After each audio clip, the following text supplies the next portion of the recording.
आगे बढ़ते बात करते हैं भारत की राजनीति की। जिस दिन का इंतजार था वो दिन नजदीक आ चुका है। मंगलवार को उपराष्ट्रपति चुनाव होगा। इसके लिए मंगलकारी किसके लिए होगा वो वोटिंग के कुछ ही घंटे बाद पता चल जाएगा। मंगलवार को ही वोटिंग और मंगलवार को ही काउंटिंग जो है वो होगी। सब जानते हैं कि एनडीए के पास आंकड़ा है, लेकिन इस शक्ति प्रदर्शन का भी एक मौका जो है विपक्ष के लिए भी है और एनडीए भी अपनी एकजुटता जो है वो बिहार चुनाव से पहले साबित करने की हर मुकम्मल कोशिश कर रहा है। कैसे समझिए, दरअसल मंगलवार को राष्ट्रीय जनतांत्रिक गठबंधन उम्मीदवार यानी एनडीए के उम्मीदवार जो हैं सीपी राधाकृष्णन, इनका मुकाबला होगा इंडिया ब्लॉक के उम्मीदवार बी सुदर्शन रेड्डी से। दोनों गठबंधन यानी कि इंडिया ब्लॉक और एनडीए पूरी ताकत लगा रहे हैं, लेकिन पलड़ा भारी है एनडीए का। कागज पर आंकड़ों में एनडीए जीत बिल्कुल उसकी स्पष्ट दिखती है, लेकिन फिलहाल कल वोटिंग और काउंटिंग। उपराष्ट्रपति चुनाव से पहले भारतीय जनता पार्टी ने अपने सांसदों के लिए 2 दिवसीय वर्कशॉप का आयोजन किया। वर्कशॉप में खुद प्रधानमंत्री नरेंद्र मोदी रहे, गृह मंत्री अमित शाह, बीजेपी अध्यक्ष जेपी नड्डा समेत तमाम दिग्गज मौजूद रहे। पीएम मोदी ने भी इस दौरान अपनी बात रखी। वर्कशॉप इसलिए जरूरी है ताकि जो नए सांसद आए हैं उनको वोटिंग का तरीका बताया जा सके, उनसे वोटिंग में कहीं गलती ना हो जाए, ये सुनिश्चित किया गया। पीएम ने भी इन सांसदों से अपनी बातों को साझा किया, अपना अनुभव साझा किया। दूसरी तरफ विपक्ष, उसने भी उपराष्ट्रपति चुनाव से ठीक एक दिन पहले एक बड़ी बैठक की और विपक्ष ने भी मॉक पोल सेशन का आयोजन किया। इंडिया ब्लॉक के बड़े नेता सोनिया गांधी, अखिलेश यादव, मल्लिकार्जुन खड़गे, तेजस्वी यादव समेत तमाम विपक्षी सांसद जो हैं, विपक्ष के नेता माफ कीजिए, इसमें मौजूद रहे और इस दौरान मॉक पोल सेशन के जरिए जो सांसद हैं उन्होंने वोट डालने की पूरी प्रक्रिया को समझा और मॉक ड्रिल किया गया। बैलेट पेपर पर वोट डालने से लेकर मतपेटी तक की हर एक प्रक्रिया जो है, पूरा प्रोसेस जो है वो समझाया गया। विपक्षी नेताओं का कहना था कि इस तरह का अभ्यास चुनाव के दिन किसी भी तरह की तकनीकी गलती या भ्रम की स्थिति से बचने के लिए बेहद जरूरी है। खास करके जो प्रायोरिटी वाले वोट्स का पैटर्न होता है वो समझाया गया कि नंबर 1 प्रायोरिटी किसको रखनी है, सेकंड प्रायोरिटी किसको रखनी है। दोनों गठबंधन पूरी ताकत के साथ जुटे हुए हैं। इस बार उपराष्ट्रपति का चुनाव भी एक तरह से कहा जा रहा है कि साउथ वर्सेस साउथ का है। कैसे समझने की कोशिश करते हैं कि दोनों उम्मीदवार जो है वो साउथ से हैं, दोनों अलग अलग ब्लॉक, दोनों अलग अलग राज्य और साथ ही एक चुनावी राज्य भी इसमें है। अब समझते हैं, सीपी राधाकृष्णन एक तरफ है और एक तरफ है बी सुदर्शन रेड्डी। राधाकृष्णन तमिलनाडु से आते हैं, तमिलनाडु में अगले साल चुनाव है। आंध्र प्रदेश से आते हैं बी सुदर्शन रेड्डी, जिसका चुनाव लोकसभा के साथ ही हो जाता है इस राज्य का। 2007 में सुप्रीम कोर्ट के जस्टिस बने सुदर्शन रेड्डी। कोयंबटूर से 2 बार के सांसद रहे, भाजपा के बड़े नेता रहे हैं राधाकृष्णन और जुलाई 2024 से महाराष्ट्र के लगातार गवर्नर हैं, जबकि 2011 में सुप्रीम कोर्ट के जज के पद से रिटायर हो गए थे सुदर्शन रेड्डी।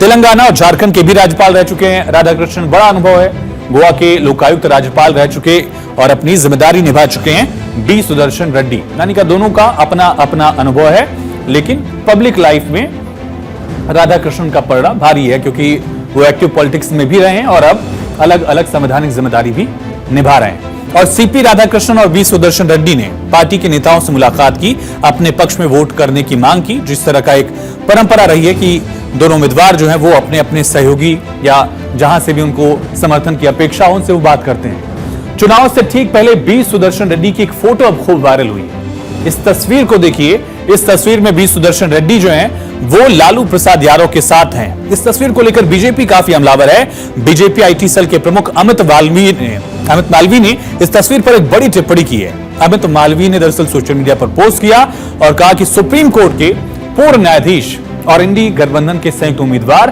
बी सुदर्शन रेड्डी ने चारा घोटाले के दोषी लालू प्रसाद से मुलाकात की, जो संसद सदस्य भी नहीं है। उपराष्ट्रपति चुनाव में उनका कोई वोट नहीं है।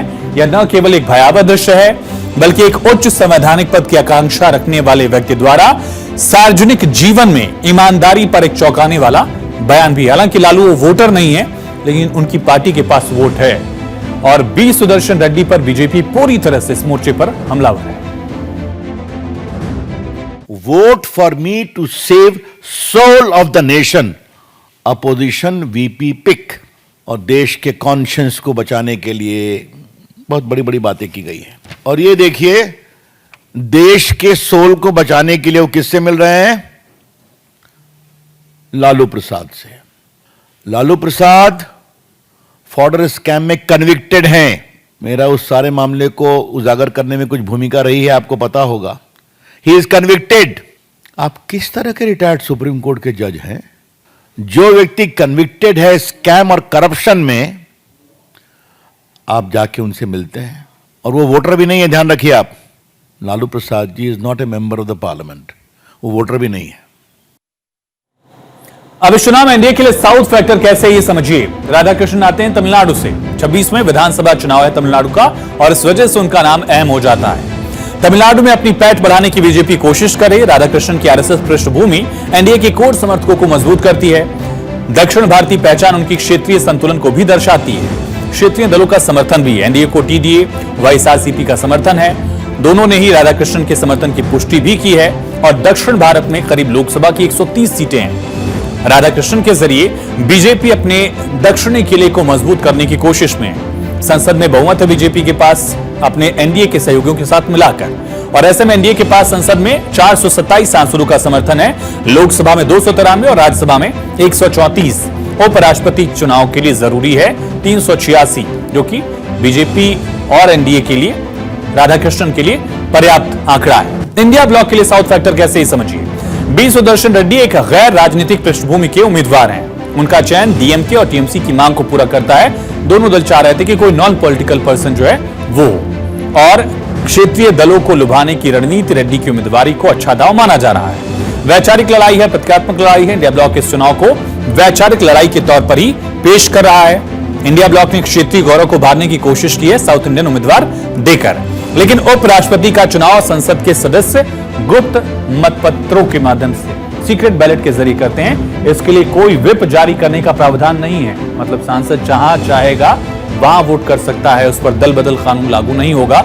लेकिन आमतौर पर ये सांसद अपनी अपनी पार्टी लाइन के हिसाब से ही वोटिंग करते आए हैं। इस बीच गैर एनडीए और गैर इंडिया ब्लॉक वाली पार्टियों ने जिस तरह अलग अलग स्टैंड लिया, उससे दोनों खेमों की जो धड़कनें हैं वो बढ़ गई हैं। कैसे, समझिए। लोकसभा में 542 और राज्यसभा में सांसद हैं 239 फिलहाल जो एक्टिव सीटें हैं। दोनों सदनों को मिलाकर आंकड़ा हो जाता है 781 का। बहुमत के लिए चाहिए 391। चुनाव से एक दिन दो पार्टियों ने मतदान से अलग रहने की बात कह दी है। दो दल कौन से हैं? नवीन पटनायक की पार्टी बीजेडी और केसीआर की पार्टी बीआरएस, ये वोटिंग में हिस्सा नहीं लेंगे। दोनों ने ही संभावित सांसदों की संख्या घटकर इसके बाद इनके हटने से मात्र 770 रह गया आंकड़ा। अब राधाकृष्णन या सुदर्शन को जीत के लिए सिर्फ 386 सांसदों का समर्थन चाहिए होगा।